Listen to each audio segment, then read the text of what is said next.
Anyway, in terms of love, I think I've had to mature quite a lot in the last year, maybe 2 years. Um, and so I just wanted to capture some of that here as like notes. These are things that I want to continue to stay cognizant of. It's quite hard when you're going through the dating process, I think, and you just want it to work. You're more likely to maybe be lax with some of these or just kind of let things go. But for me today, I think the important thing is I just quite frankly missed being behind the mic and I wanted to get behind the mic again. And that's what I'm doing. And I have better cameras, but I'm going with the crappiest one I have that is letting me sit down and just record. Because at the end of the day, I think, it's more important to just get the notes down than it is to do things perfectly. Um, it's almost 2:30 a.m.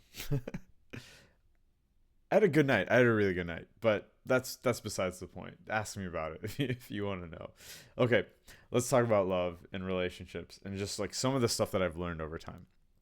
I think the first thing is when we're starting off, I think we're all looking for the perfect partner. And sometimes that perfect partner is over indexed on like physical attributes. So we're looking for someone that we find really pretty, really attractive, that kind of stuff. I would say as I got older and as I got to know people more deeply, man, I don't know how else to say it, but like looks matter. They matter. There is a baseline, but they don't matter much beyond that. It's so fascinating for me how as I get to know someone and I like them more, it results in me finding them more physically attractive and vice versa. There are people that I'm like, oh my God. And then I get to know them and I'm like, oh my God, so it's definitely, it matters. But, beyond that, like there's traits that I think we all look for. It's different for every person, right? For me, it might be someone outdoorsy, that kind of thing. But what it comes down to, what I'm really trying to convey here is like, there's no such thing as a perfect partner. And, it took me a while to get there because it's like you're looking for someone that fits the criteria that you have in your head. But really, what helped for me was like my therapist was just like, how do you feel?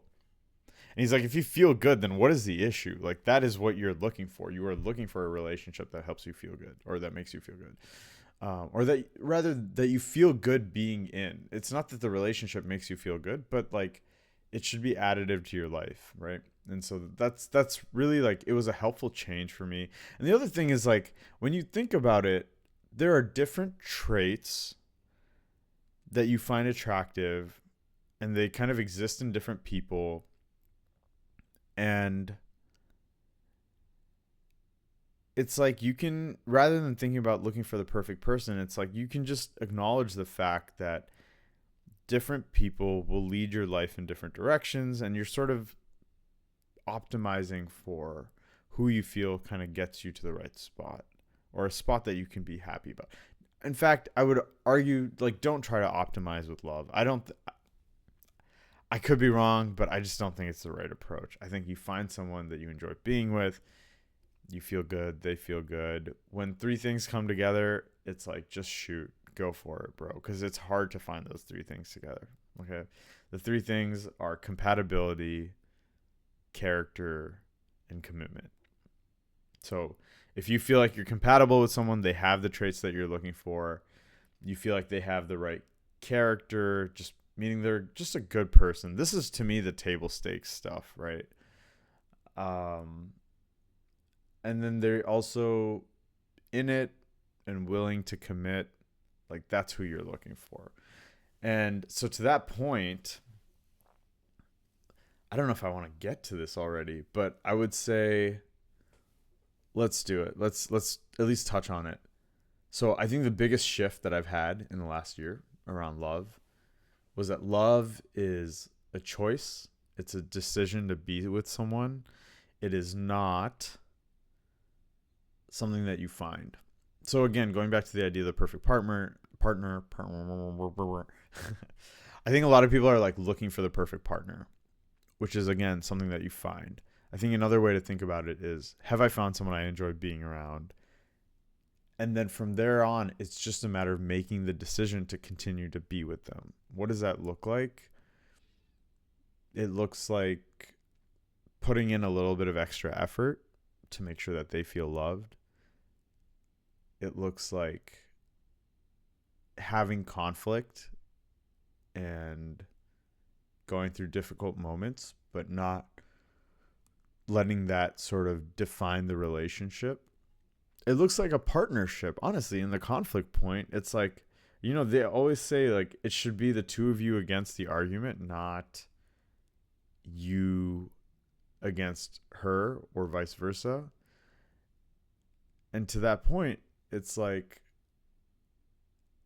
think about how you can partner with each other and just like complement each other, basically. I mean, this is the stuff where I go, when I say it's a decision to be together, that's what I mean, is like you are putting in the effort to be together, like to coexist, to show each other affection, to put in the effort, and so on.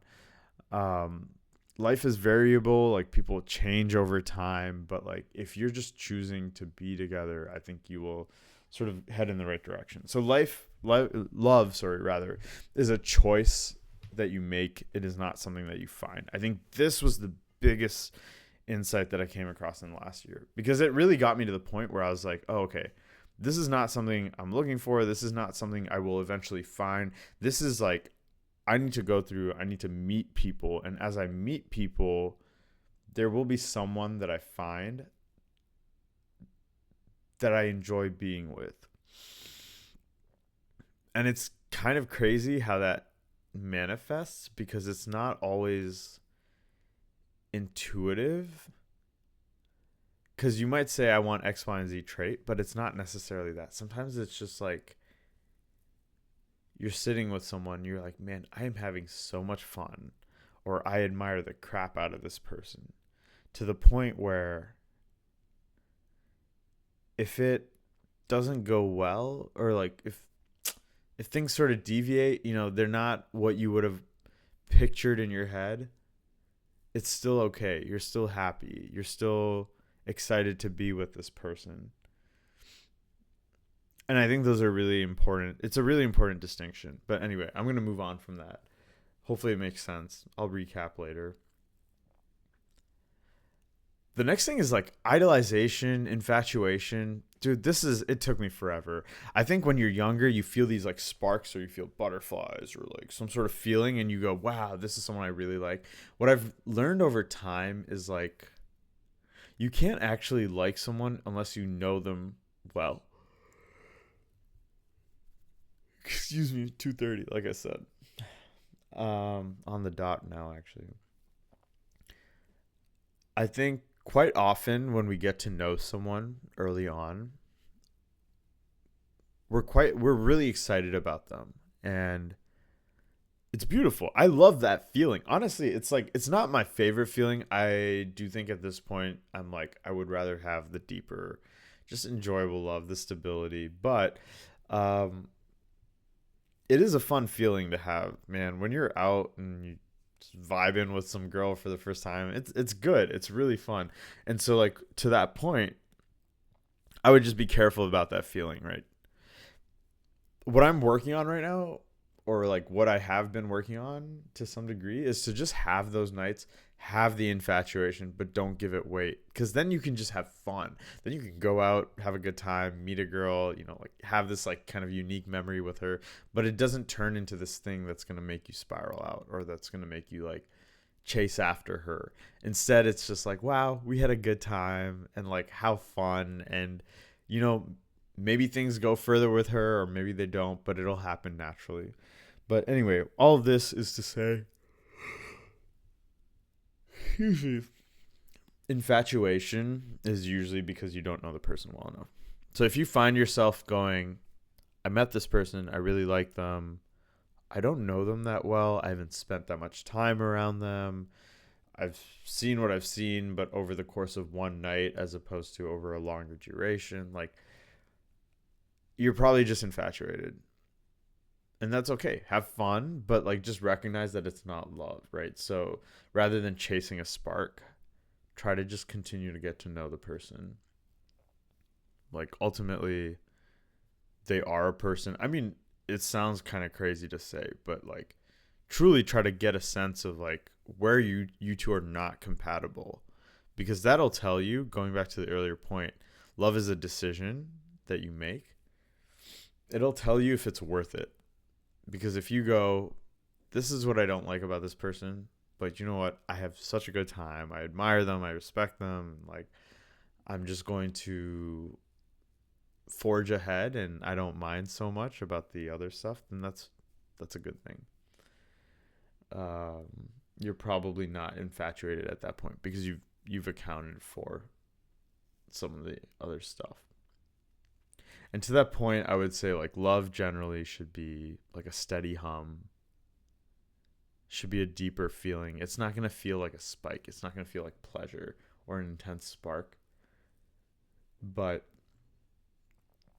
at the base of it, it's a decision, and you feel the depth of that decision. You feel the weight of that decision. I think that's a better sign that you're in love with someone as opposed to momentary sparks. This wasn't like the deepest moment that I felt in love, but the most recent was a moment when I don't know if I can even call it love really, but I had a moment with someone where I went, I enjoy being with this person so much. I feel this would be such a good partner that I will do what it takes to make it work. To me, that was like certain sacrifices in my life, but also it was forcing me to step up and into a stronger role, or like a better version of myself, or more focused version of myself. And that's really cool, I think. Yeah, I mean, that's the kind of love that you want to find, probably. Okay, last thing, and I feel this is actually quite underrated, is the social capital piece of a relationship. I think people can sometimes go, oh, what if I find someone better in like a year? What if I find someone better in 2 years? It's like a hesitation early in the dating phase where you go, I don't know if this is the person I want to settle down with, something along those lines, right? Like you're worried about the opportunity cost. What if someone better comes along? And I've experienced this, I've read about this. I just find it to be so true. There's this thing called like social capital, which is basically as you spend time with someone, you create memories, you create inside jokes, like moments, whatever it is. And that ties you to that person. And so sometimes we think, I hate to use numbers, but I'm just going to use numbers here. Sometimes we're worried about going for someone who's a 6 out of 10, maybe in terms of compatibility, but they have character and they have commitment. And we're worried because we think like, oh, I'm, in a month, like an 8 out of 10 in terms of compatibility is going to come along. Maybe you even have someone in mind, right? Like, but what I've found to be true, what I've read to be true, excuse me, is that as you spend time with someone, you build social capital. You build all those things, the memories, the inside jokes, and so on. And that has a lot of weight, more than we probably realize. You will have a lot more fun.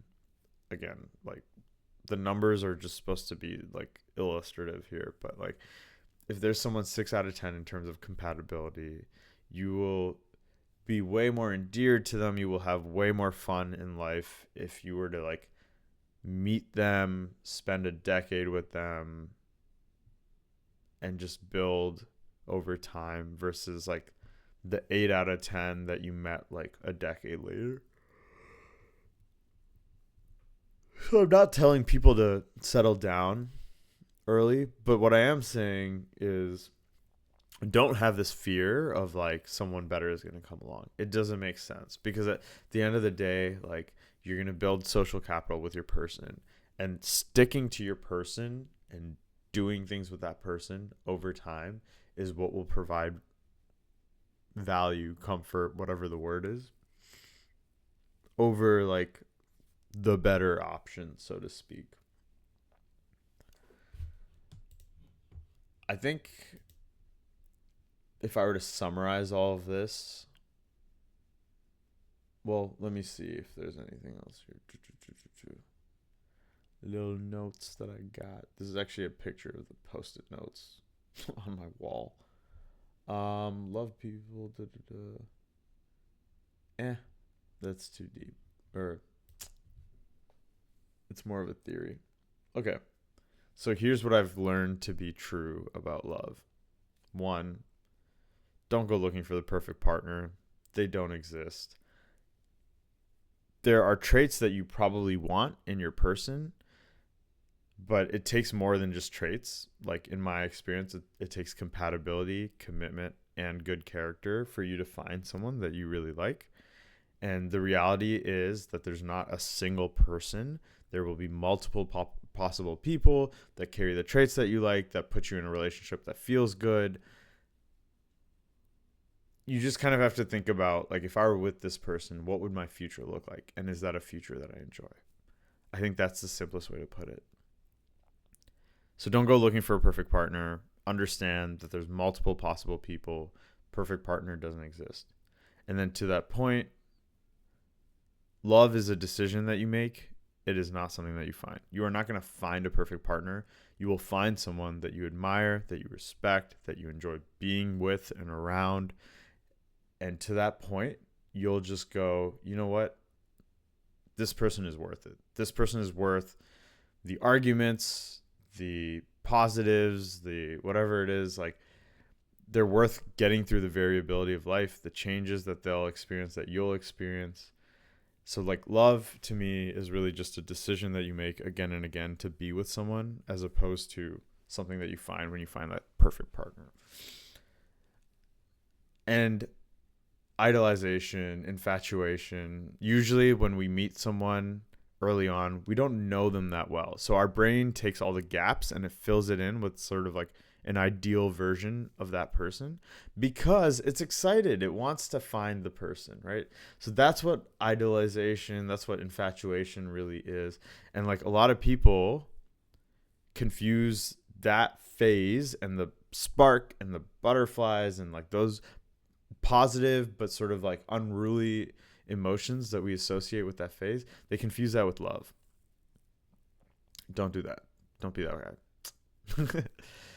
If you're early on, just understand what you're going through, understand that you're feeling somewhat infatuated, and just use that as like leverage or motivation to go get to know the person better. And if you can see their flaws and see what you like about them and still go, you know what? Everything I like outweighs the flaws, or the, I don't want to call the flaws, the incompatibilities. If you feel that way, then that will probably make it a lot easier to be with that person. And to that point, love, don't look for the sparks, look for the steady hum, look for over time, how do I feel about this person? Is this someone I want to be with? Is this someone I enjoy making the decision to be with? That kind of thing. Okay. And then the last point, social capital. Often, I think there's a fear that if I were to commit to this person fully, someone better might come along in the future. And what I would say to that is, spending time with someone, committing to someone, building a future with someone gives you social capital with that person. So inside jokes, memories together, like shared experiences, all these things. And so someone may come along later that is more compatible, but it's not going to compare. You're not even going to look in that direction, because you now have this social capital that makes this person that you're with so much more meaningful in your life than just like pure stakes compatibility, right? And look, compatibility is not enough. Again, going back to that framework, they have to have good character because those will be the baseline things that like you're gonna have to deal with down the line, and they have to be committed because otherwise there's really no point, right? Um, Sadly, sometimes we can find someone who is highly compatible but maybe just not committed, that kind of thing, and that's okay. You understand what it is. You go, wow, like this person's compatible. Like this is what I learned from them. This is what I really enjoyed, and then you move on. I think honestly, like I've gotten my best lessons, lessons that I didn't want from those people that were like really compatible but maybe not committed. Um, yeah. If I could give you one thing to take away, love is a noun. Sorry, love is not a noun. It is a verb. It is not something you find. It is a decision that you make. That's where I would leave things.